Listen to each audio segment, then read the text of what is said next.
Welcome back, riders, to another episode of the Passenger Seat. Whoop, whoop. I hope you Let's guys had go. a good week. Not that much has really happened, no holidays or anything, but I hope you guys had a good week anyways. As you know, in these videos, we're going to talk about the latest episode of JJK, and then after that, a little bit of nerd news and somewhat of what we watched this week, if we watched anything enjoyable, and share with you guys. Yes. So y'all know how we do. Make sure to like, comment, subscribe. We're going to get right into the latest episode of JJK. And, oof, man, this one was interesting, right? Because That's way to say it. Yeah, go ahead. okay, so there wasn't too much action, I know. But we got presented one of the key players here, and it was Higurama. And I was super excited to see him on screen. And yeah, dude, it was I really enjoyed the backstory of his character and the fact that they dedicated pretty much the episode to that. Yeah, bro, it's horror farming. Dude, for real. And there's been a lot of Instagram edits that just go so hard with Higurama, and it's so cool. But yeah, I like the episode. I can't wait for the next one for sure. I know everybody's sort of on the edge of their seat with that cliffhanger. Oh yeah. And we saw that Higurama's ability basically manifested with him being distraught basically with the system that he sort of had faith in, because he was expecting for things to go good with that trial, and all of a sudden, you know, he comes to terms with the justice system. It ain't fair. Yeah. Right? It's bought. And it looks like, especially in Japan, where at the beginning of the episode it says something about 99% of the cases are end up in a guilty verdict. And so it just sort of set a precedent for what we were going to see with that case moving forward, right? It was surprising at first, like, oh my God, you're going to get off. But then when they went for the retrial, it was like, ah, shit. So you sort of expected what was going to happen there.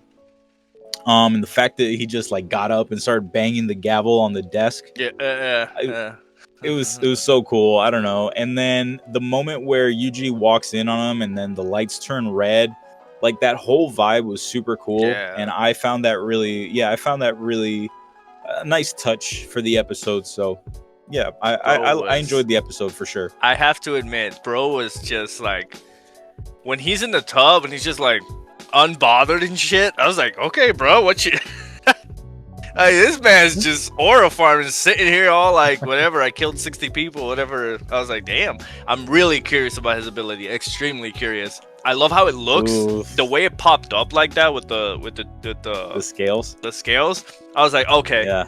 But I don't know, dude, and I know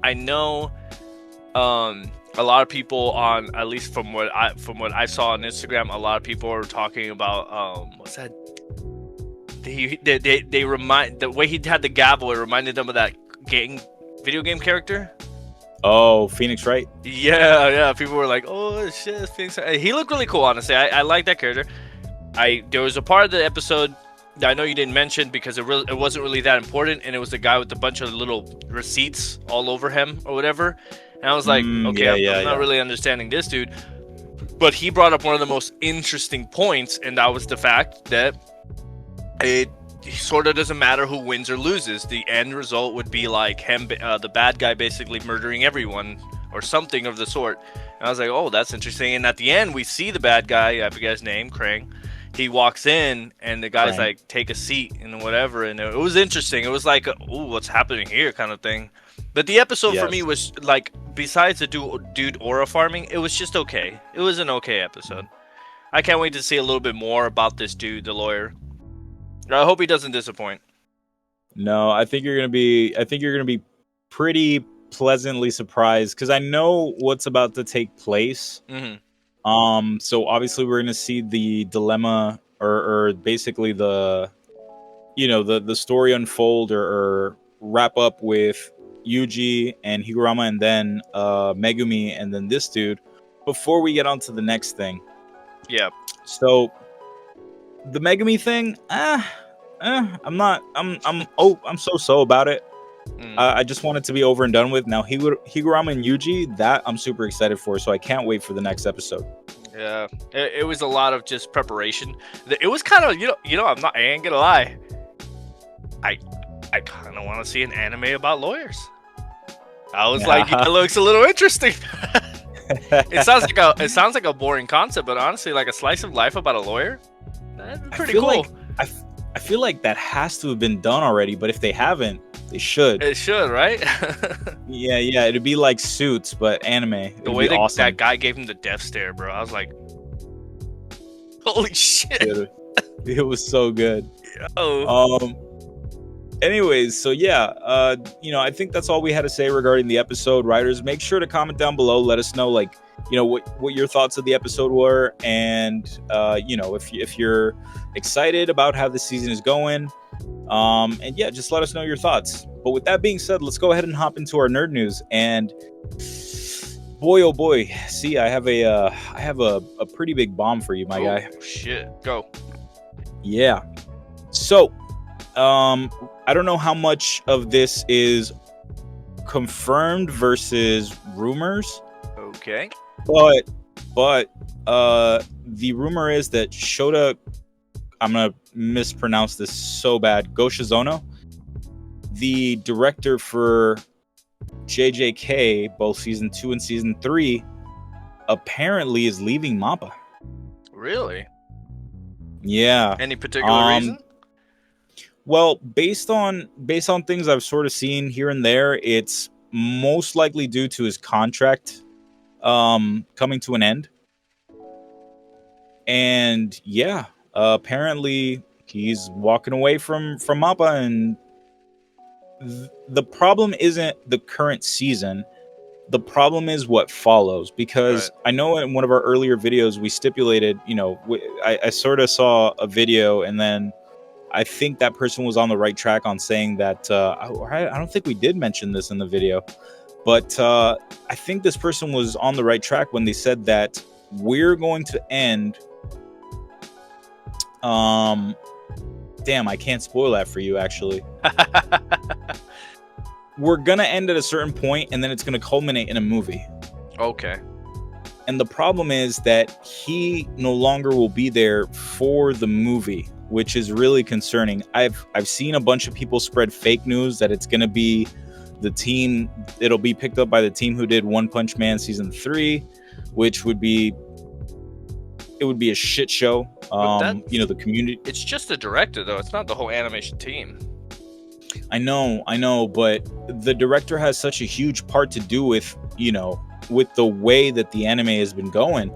Those, just picture it, those stylistic choices, the references to pop culture, all those things are directorial choices. And to get somebody else with a different vision and change things up may be a little too jarring for some of the viewers. So it is a little bit of cause for concern. I can only hope that whoever they bring on is, wants to continue, looks up to Shota Goshizono and wants to continue in those footsteps, in that same directorial vision, because I don't know, I really enjoyed it. I know there's a lot of people who are against it, but personally for me, I find it really good. So that is that is basically one of the biggest bombs that I had. And there's some reports even saying he may be going to Illumination Studios. So when it comes to a director, because I don't know how it works for animes, but a director of a animation studio, is that necessarily that every anime they touch has a different director, or he was the director of all those animes? No, I think he was just the director for JJK. Oh, okay. In MAPPA, yeah.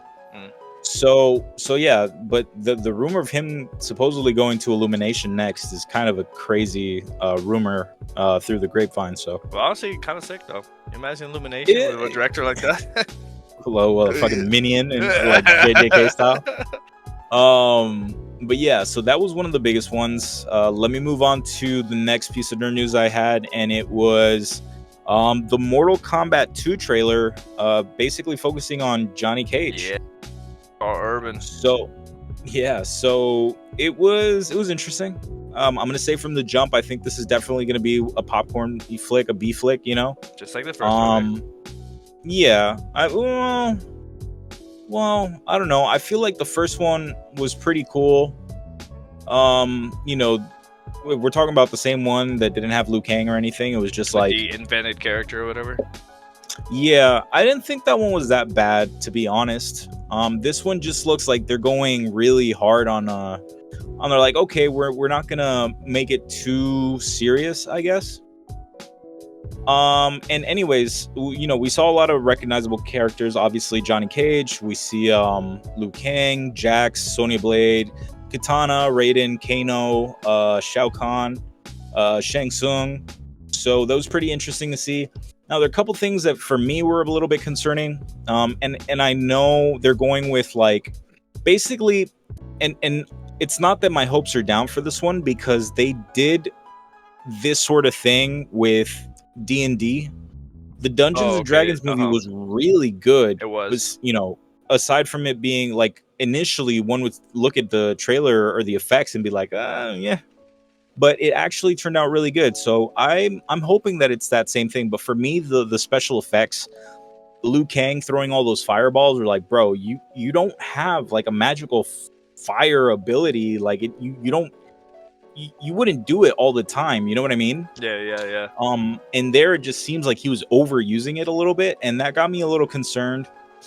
But I guess we'll see. Hopefully, you know, it's one of those things like they did with D&D, the D&D movie, and it's just, you know, we get a little bit of that, but then maybe we'll get the toasty, or we'll get the fucking you know, Raiden doing the I do kind of hope it is a lot more for fans in that sense. Like in the first movie, they tried to make a storyline out of this no one character. And I hope this movie kind of goes like, let's give the fans like all these Easter eggs and funny stuff and things like that, where it's almost like you only have this one audience technically. You know what I mean? Like video game movies never really do that well. So I hope they kind of aim towards the fans.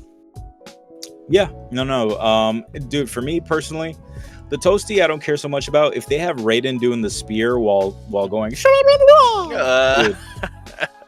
that would make the movie for me. Honestly. Okay, so two more things for me. One is gonna be the leaked Scary Movie trailer. Oh yes, dude. First of all, the fact that the original cast is there. Obviously we see you know, Shorty open it up, and then we got Cindy, we got, you know, everybody. We even got Ray, Doofy. Doofy was crazy when I saw he was in there. And this dude, what's his name? The dude who was Cindy's boyfriend in the first one. Like even him, that's crazy. And you know, the movie looks hilarious. Obviously, they're doing a lot of spoofs of like spinners, weapons, sinners, weapons, spinners, sinners, weapons, and a couple other movies. Yo, why only half gay, dude? I feel like I'm really gonna enjoy that movie. I really want to go see it, so I'm super excited about that. Apparently, it was leaked because the trailer only came out in screenings of Scream 7. Yes. So, yeah, it got leaked, but still, it whatever. I mean, I personally am very excited about it, and I'm glad I got to catch the trailer. I definitely think it's a generational thing too. The comedy they use, I wonder if it will be like our generation and up who will enjoy that comedy, and maybe the younger generation will not enjoy it so much. That I'm wondering if it's going to generate the money flow for people wanting to see the movie. You think there are a lot of people who are going to be offended? don't know, and I want to say it on this channel. Nah, dude, I don't care, dude. Like, for me, listen, get over it. Like, that's like people bitching on, the woke people who are like mad at Eminem or whatever, and it's like, dude, you know what I mean? And I'm not trying to sound like a fucking boomer here, but I don't know, dude. You have to let people enjoy what they enjoy. Like, if it doesn't hurt you, you know what I mean? And I mean, like, really, really hurt you, because one thing is like you're offended by something, but another thing is like you're actually getting hurt because of this stuff. You just gotta let people enjoy their shit, because the same way you're growing up on stuff, or you grew up on certain things and you have nostalgia over certain things, we do too, and we're entitled to be, to have some type of enjoyment with that. Right. But I'm not gonna get too much into that topic. It's a little too political for this time of night, at least for me. And I'm going to go ahead and move to my last bit of nerd news, and it's talking about the Pokemon Day. Oh, so, yes. Pokemon Day 30th anniversary celebration. They did their live thing, and they showed us a couple new things. So a few mentions here. Pokemon Champions, they showed us a little bit more. It seems kind of interesting, the concept. Since it's going to be on mobile, I'm definitely going to download it. I'm definitely going to try it out, see what it's about. They talked about the Pokemon remakes for Fire Red and Leaf Green, or I think that they were just porting them they were like emulating them on the Switch. And then they showed this Game Boy that was like a jukebox. Yeah. I couldn't really catch too much of that. They showed that they were porting, which was super exciting for me, but I don't really own a Switch 2. And I don't really play on the Switch anymore, so it's kind of meh at this point. But at any other given point, I think I would have been super excited. Was they're porting Pokemon XD Gale of Darkness into the Switch. They are. And dude, that's a classic, man. That is that is so awesome. Like, dude, I freaking love that game. That whole concept, the Shadow Pokemon and Shadow Lugia. Mm-hmm. Like, am I excited that it's a port to the Switch? Not really. I kind of wish it was a remake more than anything else. But it's something. And maybe if it gets a little bit of movement traction, then maybe they can touch up more on it, and that is an exciting idea. Yeah, I thought that was cool too. Yeah, but the biggest news to come out of Pokemon Day was obviously them showing us the new generation of Pokemon. Pokemon Wind and Waves. So here's my thought process. I've talked to a couple people about it. That they say that the Pokemon world, like this new region that we're going to, looks fuller. Like, it looks like, there's gonna be Pokemon everywhere. The graphics supposedly look better. But you know what? For me, it just looks kind of like the same thing, and don't get me wrong, for writers maybe tuning in and maybe this is your first time watching, I'm a huge fan of Pokemon, right? Always have been. Been playing since Yellow. And honestly, like, dude, I have so many core memories with Pokemon. But it gets to a point where it's like, it just feels like they're rinsing and repeating the same formula. And maybe to newer generation of kids, right, it doesn't get old, right? It's something new. But for your, I don't want to say older audience, for your audience, your OG audience, yeah, your OG audience, it just feels like it's just more of the same stuff. Like, we've been here 30 years and you've been doing the same thing over and over. Like, do something different. And they've tried. It just hasn't really hit the mark. So I'm a little bit disappointed with the way that the game looks. The starters, for me, some people find them great. I didn't really like them. I was gonna say that's just some people found them great. Yeah, some people really like the designs for the new starters. I'm not gonna lie with you guys. I know some writers might disagree, but damn, I actually thought they were pretty bad. I thought they looked lazy. They looked like, I don't know, like Power World can do better. They look kind of lazy to me. Oh man, don't let the Pokemon Company hear you. We'll never get sponsored. But anyways, it is a little bit disappointing, I don't know. I just I was expecting a little bit more for the newer generation, and it also feels really quick because the Pokemon A to Z or Z to A Yeah.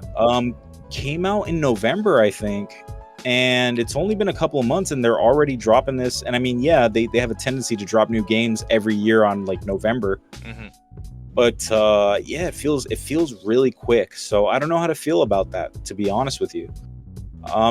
But basically, yeah, that was basically all the nerd news that I had, and hopefully, writers, y'all, if there's anything that I may have skipped or anything within the nerd news that I gave, go ahead and let us know down in the comments below. But yeah, see, you've got the floor, my guy. I do not have much nerd news as you just had right now. I'll keep it simple. I know this is odd because a lot of the newer generation probably don't even know who these people are, but Paramount announced that there's not just one or two, but three rebooted, like, they're rebooting the franchise. So there's 3 G.I. Joe movies coming out. Paramount has announced. They got writers on it. 2 of those movies are going to be written by Danny McBride.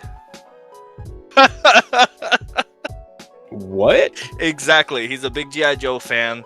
Apparently he's a competent writer. He doesn't just do comedies.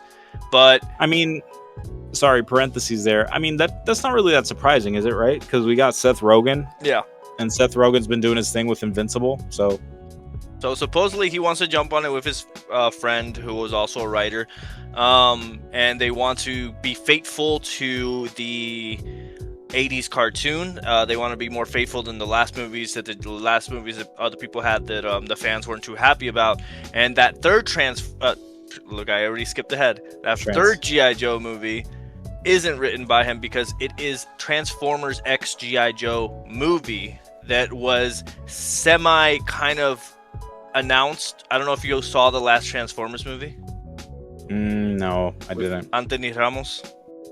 No, I didn't. Well, spoiler: at the end, he actually receives a letter to join the G.I. Joe. So. That third movie is going to be the collaboration between the Transformers thing, but I think what they want to do is they want to introduce people to the G.I. Joe franchise and then do that collaboration movie, because if not, people aren't going to understand. So, okay, that's interesting news. I thought it was. I don't know. The Danny McBride thing took me. Yeah, dude, I think that's the most interesting part to me about that whole segment of news. Other than that, there's a video game coming out. I don't know if you've seen it. I'm pretty sure you have. It's coming for the PS5 and Xbox. It's called Project Wilderness. And you you portray a warrior chicken. And I'm not kidding you. It's not even like shitty graphics. It's like top tier, like God of War graphics. What the? And you're like this body of like basically I think it's a humanoid giant chicken that you can go and go barbaric on. Like the concept they said is very reminiscent of God of War. Like this chicken is going around taking revenge. But if you see it, you're like, oh my, what the heck? Because it's an actual realistic like designs, and it's not just some cartoon project. It's so odd to me, but some people are really excited about it. I'm seeing it. I'm seeing it right now. What the heck? We'll put up the picture, but yeah, I'm glad you're seeing it right now. What the heck? That's so random. People are excited for it just because of, I don't know. Besides it being God of War, like, I guess people are just really like the concept of something so funny. And that segues into the next nerd news I had, and that is God of War. I don't know if you've seen it, but there has been a photo shown of the God of War series that Ryan Hurst is finally, like, it shows Ryan Hurst in full gear, full makeup as Kratos in this leaked photo. Not leaked, I think they already just put it out there. It's coming for HBO. It is a God of War series. It's going to be based off the recent God of War, so it's going to be him and his son. It's not going to go all the way to the beginning of God of War. It's just going to be him old already. And fans aren't too happy. They're yeah. I don't know if you saw the photo. We'll put the photo up. But fans aren't too happy. They say that surprise. They doesn't look like him. He looks chubby and like all this type of crap. Wow. And the actor went on social media and said, "Don't believe everything you see." That was the only comment he had to say.